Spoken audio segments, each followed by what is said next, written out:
wabarakatuh. Kembali lagi bersama saya Alfitronisa di acara Lentera Kampus. Alhamdulillah pada kesempatan kali ini Lentera Kampus bisa kembali hadir dengan membawakan tema yang menarik dan tentu saja bisa memotivasi untuk kita semua. Nah, pada hari ini Lentera Kampus akan membawakan tema Islam Milenial. Sebelum kita lanjut kepada tema Islam milenial, di sini kita sudah mendatangkan narasumber yaitu ada Ibu Sinta. Selamat siang Ibu. Tepuk tangan dong buat Ibu Sinta. Ibu, bagaimana kabarnya hari ini? Alhamdulillah sehat. Walaupun puasa kita semua harus tetap semangat ya Bu. Ya, semangat terus ya. Semangat terus teman-teman. Nah, gini Bu. Kan di kali ini kita akan membahas tema Islam milenial. Jadi itu berkaitan dengan tantangan apa saja sih yang sebenarnya kita hadapi, termasuk kita kaum pemuda generasi milenial saat ini, dengan adanya banyak muncul mungkin Islam-Islam aliran baru atau paham-paham baru yang mungkin tidak dengan sepemikiran kita, Bu. Yeah. Nah, kita di sini mau meminta masukan dari Ibu, saran-saran dari Ibu, wawasan dan ilmunya Ibu juga buat kita semua. Siap ya Bu? Oke, siap. Kita sharing aja ya di sini. Enggak ada guru menggurui, kita sama-sama belajar, saling transfer ilmu, saling sharing gitu. Soal tadi temanya Islam milenial. Iya. Untuk yang pertama nih Bu, sebenarnya apa sih yang dimaksud dengan Islam milenial itu seperti apa? Mungkin terutama saya sendiri belum terlalu paham dengan apa itu Islam milenial. Oke, baik. Oke, jadi sebelum kita masuk ke Islam milenial, kita perlu tahu dulu milenial itu apa gitu ya. Karena kalau Islam mungkin banyak orang sudah tahu, oh Islam itu sebuah agama, hanya seputar itu. Nah, sekarang kita derivasikan dulu ke milenial. Ya. Milenial itu kalau kita lihat dari berbagai ensiklopedi atau kamus, itu dijelaskan bahwa kelompok milenial atau generasi Y itu kelompok yang memiliki rentang waktu kelahiran tahun 1980 sampai 2004. Nah, jadi rentang waktu itu bagi teman-teman semua di sini, kalau misalnya kelahirannya tahun 1980 ya sampai 2004 itu bisa termasuk dalam kategori generasi milenial. Nah, dan itu generasi milenial itu kan sekarang yang menjadi pemegang utama kunci dari segala aktivitas kehidupan kita, karena milenial sekarang itu yang menjadi orang-orang aktif ya, baik di ranah pekerjaan, baik pendidikan, kemudian juga kalau kita mengenal media sekarang yang menguasai ya generasi milenial. Betul sekali, bahkan yang lebih sangat menguasai itu generasi milenial daripada mungkin orang-orang seperti orang tua kita, yang generasi yang terdahulu ya, atau kita sebut bisa generasi kolonial ya. Kolonial. Kalau sekarang kita kan berada di era milenial atau generasi milenial, sehingga Islam milenial itu berarti Islam, bagaimana orang milenial mentransformasikan Islam dalam kehidupannya, baik kaitannya dengan kesalehan dirinya sebagai seorang yang beragama Islam, ataupun kesalehan sosial yang kaitannya dengan seorang muslim milenial berinteraksi terhadap orang-orang di sekitarnya yang juga ada yang muslim, ada yang non muslim. Berarti tidak hanya berkaitan dengan keagamaan atau ibadah ya Bu, bisa juga berkaitan dengan interaksi sama manusianya. Juga dengan alam, dengan bagaimana lingkungan hidup yang juga menjadi bagian dari orang itu bertransformasi, orang itu juga hidup di lingkungan mana, maka itu yang menjadi sebuah cakrawala atau sebuah paradigma dari Islam milenial, menumbuhkan atau membumikan yang namanya kesalehan individual dan kesalehan sosial. Lalu ini Bu, apa sih yang membedakan Islam di zaman dahulu sebelum adanya Islam milenial dengan Islam yang sekarang atau Islam milenial, itu bagaimana perbedaannya? Oke. Bicara perbedaan pasti akan ada ya. Islam dulu kalau kita lihat dari sejarahnya, kemudian ada juga hadis ya, badal Islamu horiban fasayaudu horiban. Islam itu awalnya dalam keadaan yang asing. Asing di sini dalam arti asing pengikutnya. Pengikut Islam itu dulu kan sedikit. Islam hadir di tengah-tengah masyarakat jahiliyah yang notabene mereka jauh dari yang namanya ketauhidan atau mengesahkan Allah, begitu jauh dari itu. Sehingga Islam itu awalnya diikuti oleh sedikit orang, horiban, asing. Nah, setelah itu akan kembali lagi menjadi asing. Asing yang bisa kita pahami dari perspektif milenial itu karena sekarang kalau kita lihat banyak sekali pengikut agama Islam. Iya, benar. Banyak. Di mana-mana, apalagi kita bicara Indonesia. Indonesia itu pengikut Islam terbanyak di dunia, mayoritas. Ya, yang beragama Islam itu tinggi. Tapi kalau kita lihat apakah perilakunya orang Indonesia sendiri, kita tidak usah bicara jauh-jauh, apakah itu sudah mencerminkan nilai-nilai Islam dalam aktualisasi kehidupannya? Itu yang menjadi pertanyaan. Jadi kalau sekarang itu asing dalam arti transformasi Islam secara real untuk kehidupan yang berkaitan dengan kesalehan sosialnya. Banyak yang KTP-nya Islam, tapi perilakunya bisa jadi ya jauh dari agama Islam atau jauh dari nilai-nilai Islam. Karena kalau kita lihat Islam itu kan sebagai sebuah agama yang mengusung rahmatal lil alamin. Ayat Al-Qur'an mengatakan, a'udzubillahi minasyaitonirrajim, bismillahirrahmanirrahim, wa ma arsalnaka illa rahmatal lil alamin. Rasulullah diutus oleh Allah untuk menyampaikan agama atau ajaran Islam yang membawa misi rahmatal lil alamin. Berarti di sini memberikan rahmat, memberikan ketenangan kepada orang-orang di sekitarnya. Tapi apa kalau misalnya kita bisa melihat ya, Islam yang sekarang itu banyak derivasi maknanya. Kalau kita lihat mengaku beragama Islam, tapi kenapa malah muncul yang namanya radikalisme, terorisme, malah saling sesama muslim itu membunuh, melakukan bom bunuh diri, padahal itu bukan ajaran Islam. Berarti yang dikatakan asing di sini bukan berarti pengikut Islamnya yang sedikit, tetapi yang meluk Islam itu perilakunya belum mencontohkan yang terbaik, belum, kayak gitu. Belum mencerminkan ajaran Islam yang sebenarnya, yang kafah ya, yang sebenarnya Islam itu visi misinya seperti apa, tapi itu belum teraktualisasi dalam diri seorang muslim. Iya. Terus gini Bu, kan banyak sekali nih, termasuknya kita dari generasi milenial yang ingin apa-apa itu serba instan Bu, termasuk dalam mendapatkan informasi, termasuk juga ketika mempelajari ilmu agama Bu, ada juga yang ingin mendapatkannya secara instan. Nah, itu bagaimana menurut Ibu dengan adanya hal seperti itu? Oke. Ya, masuk ke milenial lagi ya. Di antara ciri-ciri generasi milenial itu kan mereka yang selalu aktif dengan yang namanya gadget. Ya, itu ciri-cirinya. Gadget atau yang seakan-akan dunia itu selalu dalam genggamannya. Pengen segala sesuatu itu serba instan. Pengen beli makan ya tinggal pencet-pencet langsung datang makanan. Pengen tahu apa sebenarnya dakwah itu tinggal pencet di Google. Sekarang kan kitab sucinya kitab suci Google. Kitab suci Google, YouTube, ya media-media yang akhirnya dalam sekali pegang itu semuanya dapat gitu. Padahal sebenarnya ketika kita mau memeluk agama Islam, kita mau belajar Islam dalam konteks kita rihlah ilmu ya, transfer ilmu, itu harus ada yang namanya guru. Dan dalam guru itu bukan hanya guru sembarangan, gurunya bisa dari mana saja, oke, tapi bukan yang dimaksud untuk belajar seperti itu atau belajar otodidak Islam itu bisa, enggak seperti itu. Kalau kita mau memeluk Islam, mau memahami Islam dengan yang hakikatnya atau dengan yang sebenarnya, maka guru itu adalah guru yang memiliki sanad. Ada transmisi ilmu yang sumbernya itu jelas.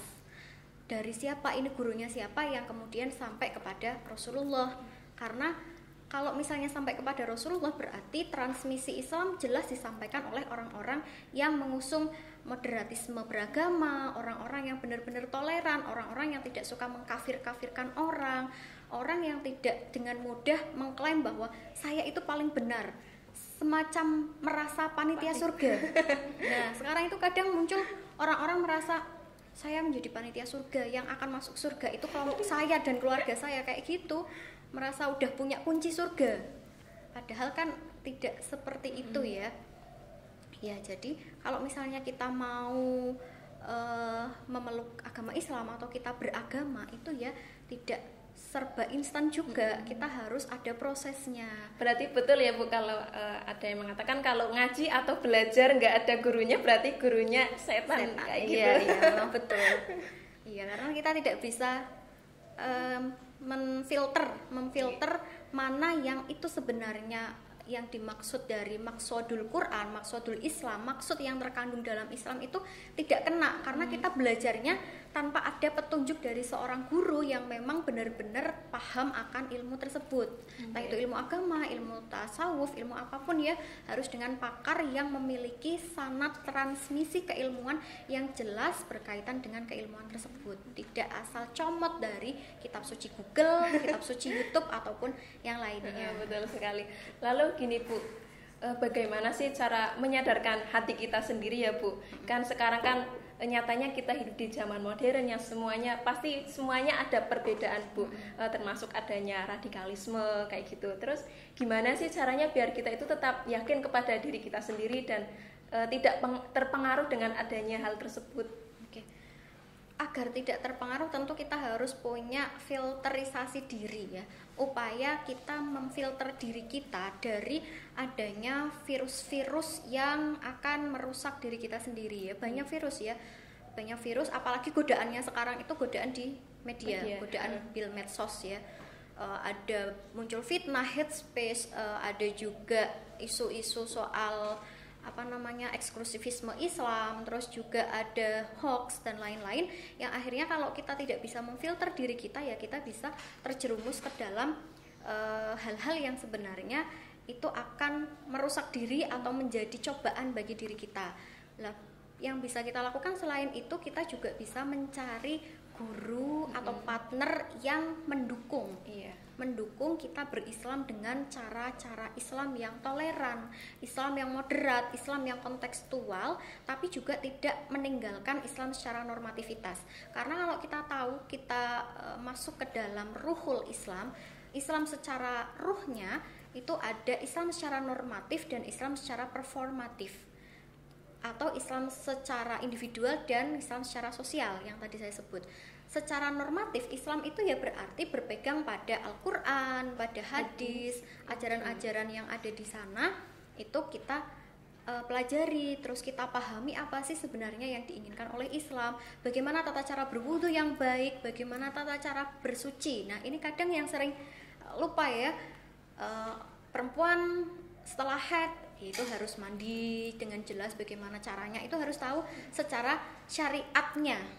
Lalu secara performatif itu bagaimana kita membawa diri kita performa sebagai seorang muslim, seorang muslimah di tengah-tengah masyarakat yang global, di tengah-tengah masyarakat yang plural. Ada yang muslimnya aliran A, ada yang aliran B, ada yang C, ada yang non muslim, ada yang ateis dan lain-lain.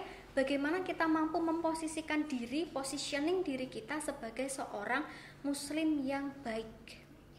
Nah itu namanya Islam secara performatif, masuk ke akhlakul karimah, bagian dari akhlak.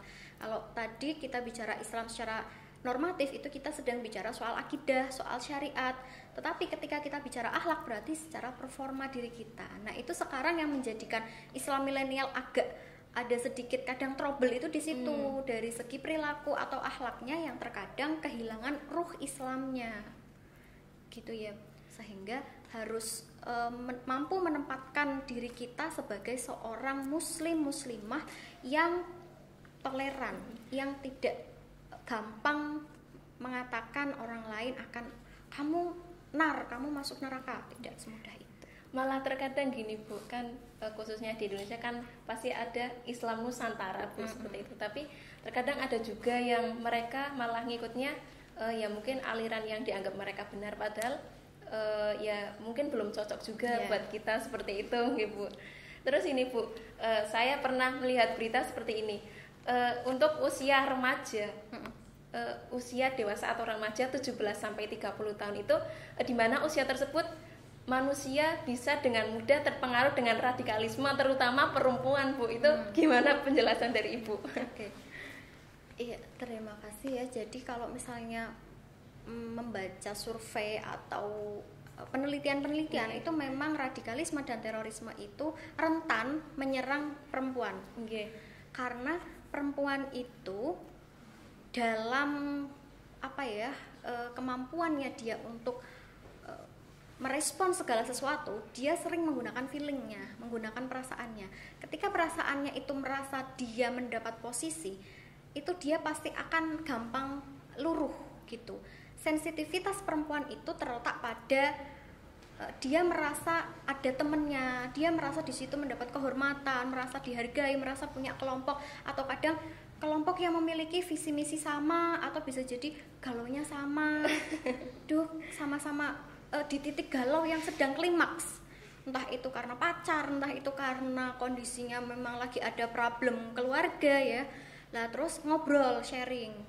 Nah disitulah kalau misalnya yang digunakan oleh kelompok-kelompok teroris itu caranya adalah dengan lebih ke komunitas, membentuk komunitas, terus dari komunitas itu akhirnya menumbuhkan kedekatan emosional antar pengikut satu dengan yang lain.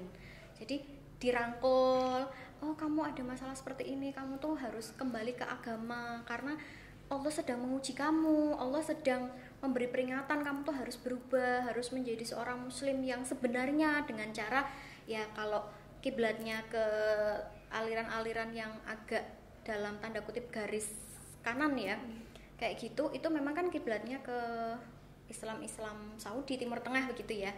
Nah akhirnya harus menggunakan cadar dan lain-lain, padahal secara normativitas Islamnya kadang dia malah belum paham, tapi dia harus jilbabi dulu fisiknya sebelum menjilbabi hati. Gitu ya, sering dengar itu. Makanya akhirnya menjilbabi diri dengan jilbab yang sepanjang-panjangnya, pakaiannya harus yang hitam-hitam, harus nggak kelihatan kayak Ninja Hattori begitu ya. Nah terus kemudian dari kondisi itu masuklah segala yang namanya ajaran-ajaran yang afiliasinya kepada radikalisme ya, bahwa kalau misalnya tidak sebagaimana kelompok kita, Islam itu, ini pemaknaan yang Islam akan kembali menjadi asing, ini dimaknai oleh Salafi, Wahabi saya sebut ya, karena ini memang sebuah aliran-aliran yang kalau radikal itu lebih mengacu ke sana. Ini akhirnya dimaknai bahwa merekalah itu huroba, merekalah itu orang-orang yang asing yang akan masuk surga, orang-orang asing yang semacam sudah punya kunci surga tadi itu. Nah jadi kalau misalnya pas lagi galau, kalau kamu pengen galaunya nggak hanya di dunia, di akhirat juga nanti nggak galau ya, kamu harus seperti ini, seperti itu, dikasih doktrin-doktrin yang memudahkan orang itu, terutama perempuan, akhirnya masuk ke dalam lubang atau kubangan terorisme dan radikalisme. Berbeda dengan laki-laki. Kalau laki-laki biasanya dia pikir dulu, punya logika dulu, dia dipikir dengan logika dulu, masa iya sih, apa iya apa enggak, kayak gitu. Tidak langsung dia diomongi itu, enggak langsung masuk ke dalam mindsetnya itu, enggak. Tapi kalau perempuan pas lagi kondisinya sedang down, apalagi perempuan itu kan dia punya kondisi kelemahan atau kekurangan perempuan ya, pada saat sedang mengalami keadaan biologis perempuan seperti kayak menstruasi, itu kan kondisinya sedang down. Nah itu akan lebih mudah dimasuki doktrin-doktrin atau dogma-dogma yang arahnya kepada hal-hal yang mungkin radikal itu nantinya. Nah kalau laki-laki ini dia merasa dia superhero, dia superioritas, akhirnya dia pasti akan menggunakan logika berpikirnya, tidak akan langsung kena seperti itu. Sedikit demi sedikit dia pikir, saya masuk sih, apa iya, apa benar kayak gitu. Dia akan searching dulu dengan berbagai ide yang dia bawa dari dulu sampai pemahamannya dia sekarang itu gimana. Jadi ada prosesnya dulu. Kalau perempuan biasanya begitu lebih udah ke perasaan, ya, kena ke perasaan, kena ke hati, langsung maknya jelek, langsung masuk ke kubangan ya radikalisme, terorisme, yang akhirnya sekarang kan yang pelaku bom bunuh diri yang di mana-mana itu sering pelakunya perempuan ya. Nah, iya sekarang sudah atas nama Islam jihad fisabilillah, sehingga saya nanti akan menjadi panitia surga yang asabiqunal awalun lah, yang awal-awal kayak gitu. Kalau yang sering disebut sekarang itu biasanya ada pemuda hijrah Bu, seperti iya, itu sering hijrah sekali. Terus itu bukan berdasarkan pengalaman saya sendiri nih Bu, ada beberapa teman saya sendiri ya Bu, ya mereka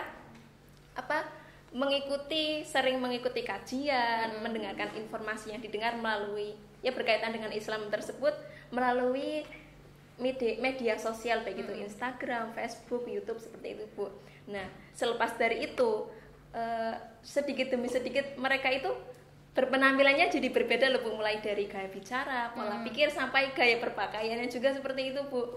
Apa masih ada berkaitannya juga sama yang tadi?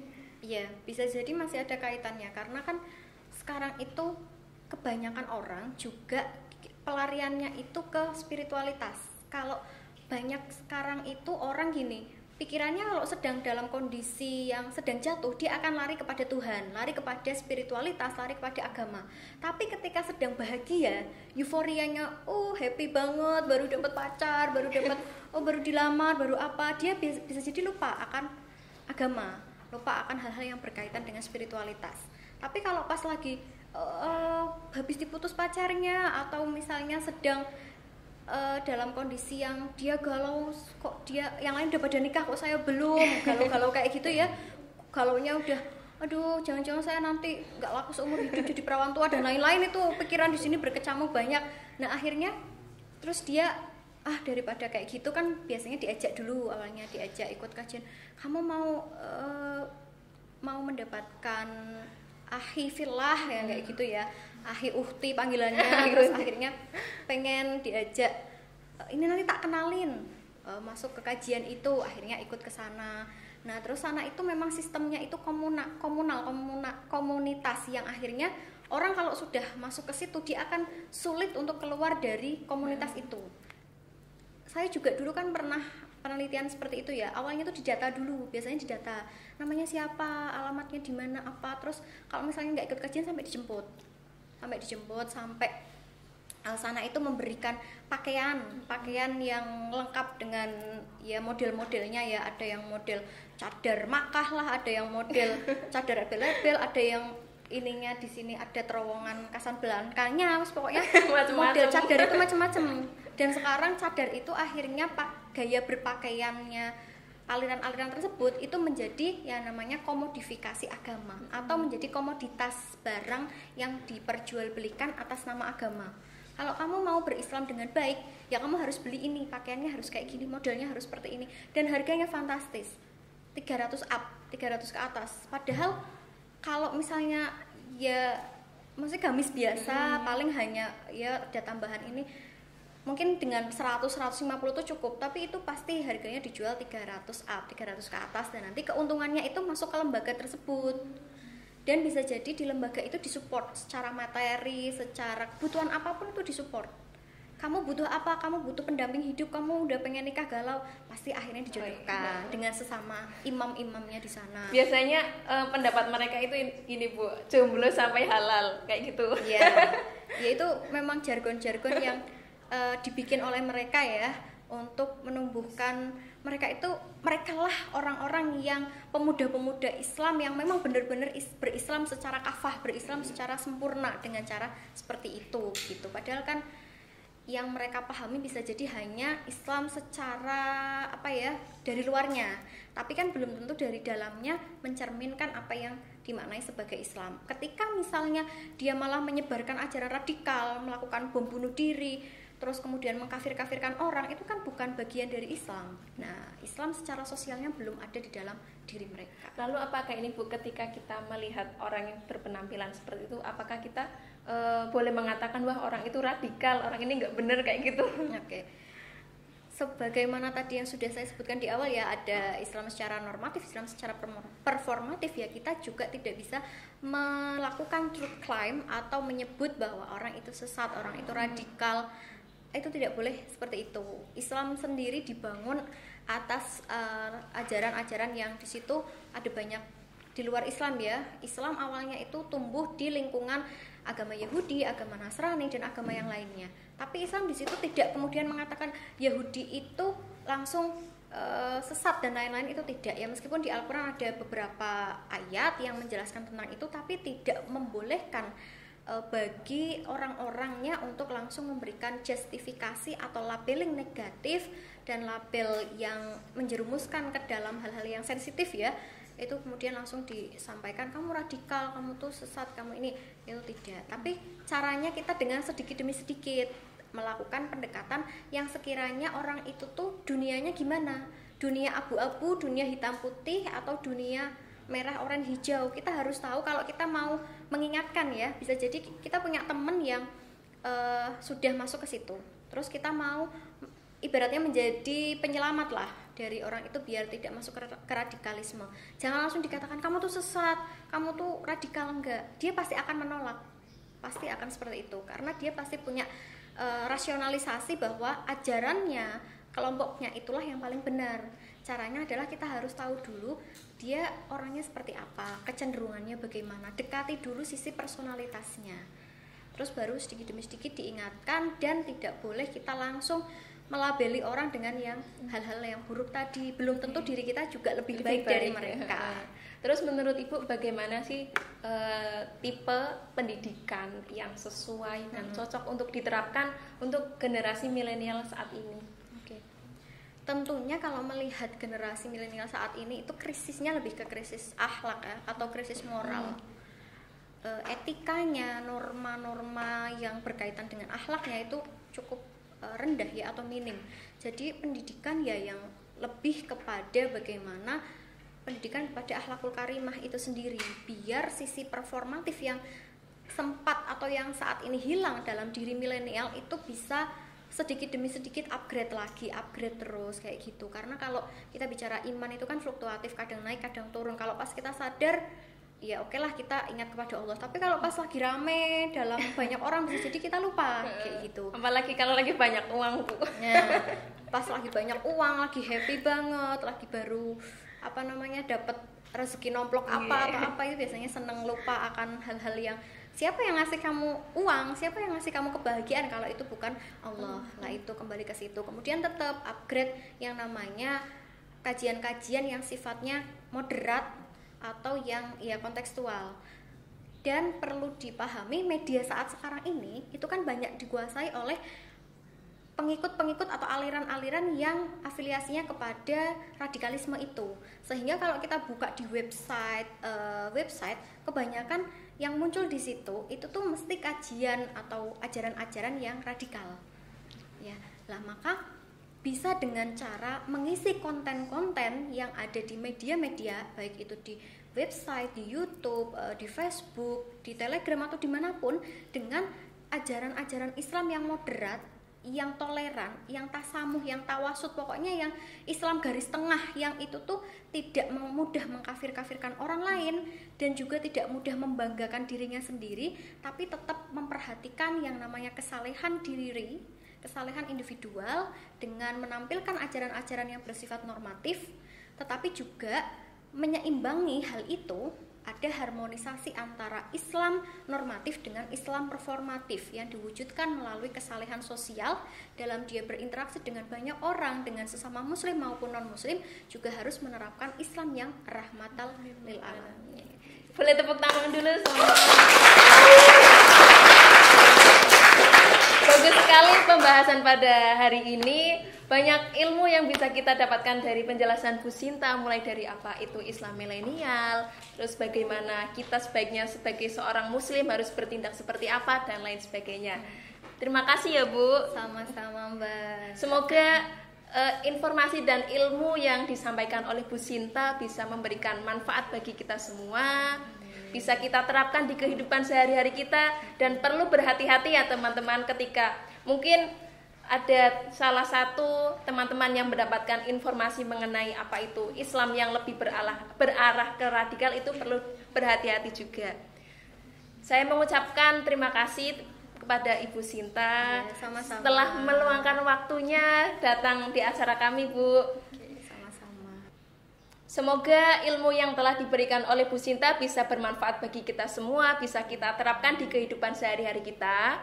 Saya Alfitronisa selaku host berserta kru yang bertugas mengucapkan mohon maaf dan terima kasih. Wassalamualaikum warahmatullahi wabarakatuh. Waalaikumsalam warahmatullahi wabarakatuh.